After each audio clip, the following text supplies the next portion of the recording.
Medicine head of the department. ఇప్పుడు హైటెక్ City Yashoda hospital Hyderabad నుంచి. సో ఈరోజు మనము అందరం కలిసింది, ఇప్పుడు శైలజ గారు నాతో పాటే ఉన్నారు. అంటే ఇక్కడ వరంగల్ దగ్గర నుంచే చేయబడ్డారనమాట. సో ఇప్పుడు ఆమెకు అదర్వైజ్ మంచిగా ఉండే వ్యక్తికి సడన్గా జ్వరము, రెస్పిరేటరీ ఫెయిల్యూర్ అంటాం, నిమోనియా అని మనం వింటూనే ఉంటామండి. సో నిమోనియాస్ చాలా కారణాల వల్ల వస్తాయి. సో అందులో ఒక ఇన్ఫెక్షన్ మనం స్క్రబ్ టైఫస్ అని అంటాం. సో ఆమెకు ఫీవర్ అండ్ రెస్పిరేటరీ ఫెయిల్యూర్తో ఫస్ట్ ఇక్కడ దగ్గర హాస్పిటల్లో అడ్మిట్ అయ్యి విత్ ఇన్ డేస్, అంటే కొన్ని రోజులలోనే ఆక్సిజన్ తగ్గి రెస్పిరేటరీ ఫెయిల్యూర్, లంగ్స్ పని చేయని పరిస్థితుల్లో హైదరాబాద్కి మన హాస్పిటల్కి షిఫ్ట్ చేయడం జరిగింది అండి.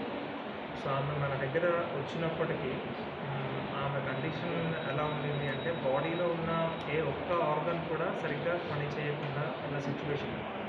ఇదంతా కూడా కేవలం కొన్ని రోజులలో ఆ జబ్బు పెరిగి ఆ సిచ్యువేషన్కి ఆమె వెళ్ళిపోయింది. సో దీన్ని ఏంటంటే అక్యూట్ ఆన్సెట్, అంటే కొన్ని రోజులలోనే ఇన్ఫెక్షన్ వల్ల మల్టీ ఆర్గన్ ఫెయిల్యూర్, అంటే బాడీలో ఉన్న మల్టిపుల్ ఆర్గన్స్ ఎఫెక్ట్ అయిపోతాయి. సో శైలజ గారిలో ఆ ఈ ఇన్ఫెక్షన్ గురించి కూడా చెప్తాను మీకు. దాన్ని స్క్రబ్ టైఫస్ అని అంటారు.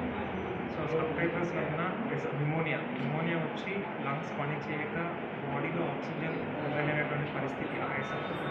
అట్లాగనే బీపీ తక్కువ అయిపోయింది. అంటే మనకు కొన్నిసార్లు ఇన్ఫెక్షన్స్ హార్ట్ కూడా ఎఫెక్ట్ అవుతాయి. సో దాన్ని మయోకార్డైటిస్ అని అంటాం. మెడికల్గా ఇన్ఫెక్షన్స్ హార్ట్కి ఎఫెక్ట్ అయితే దాన్ని చాలా డేంజర్ అని చెప్తాం. సో అంత మయోకార్డైటిస్ వల్ల బీపీ తక్కువ అవుతుంది. అట్లాగనే కిడ్నీ, సో మన క్రియాటిన్ పెరిగి కిడ్నీ సరిగా పనిచేయకపోవడం, లివర్, సో లివర్ పైన కూడా ప్రభావం వచ్చి జాండీస్ అలాగే బ్రెయిన్లో మనము ఎంకెఫలోపతి అంటాం, తెలియదు. సో ఒకే వ్యక్తిలో ఇన్ఫెక్షన్ వల్ల ఒకే టైంలో మనకు ఆల్మోస్ట్ 5 మెయిన్ ఆర్గన్స్ అంటారు. మన మనిషికి కావాల్సిన మెయిన్ ఆర్గన్స్ ఉండే కిడ్నీ, లివర్, బ్రెయిన్. సో ఇలా ప్రతి ఒక్క ఆర్గన్ పైన ఇన్ఫెక్షన్ యొక్క ప్రభావం పట్టించి అన్ని ఆర్గన్స్ వల్ల మనకు ఒకేసారి ఫెయిల్యూర్ అంటారు, దాన్ని మల్టీ ఆర్గన్ ఫెయిల్యూర్ అంటారు. అటువంటి క్రిటికల్ సిచ్యువేషన్లో మన దగ్గర షిఫ్ట్ చేయబడ్డారు. సో అప్పుడు మనం ఏం చేయొచ్చు, ఎలా చేయాలి అంటే ఎందుకు వస్తుంది. సో ఇప్పుడు ఏంటంటే ఏ ఇన్ఫెక్షన్ అయినా చాలా సివియర్గా వస్తుంది. శైలజ గారిలో మనకు ఇది స్క్రబ్ టైఫస్ అని అంటాం. ఇది ఎవ్రీ ఇయర్ మే నుంచి నవంబర్ మధ్యలో వచ్చే ఇన్ఫెక్షన్స్లో ఒక ఇన్ఫెక్షన్.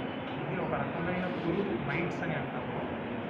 అది కలుస్తే వస్తుంది. ఇప్పుడు మస్కిటోస్ వల్ల ఎట్లాగైతే డెంగ్యూ, మలేరియా వస్తుందో ఈ మైట్స్ వల్ల వచ్చే ఇన్ఫెక్షన్ స్క్రబ్ టైఫస్ అని అంటారు. సో ఈ స్క్రబ్ టైఫస్ అనేది సాధారణంగా మైల్డ్గా వస్తుంది, అంటే వచ్చి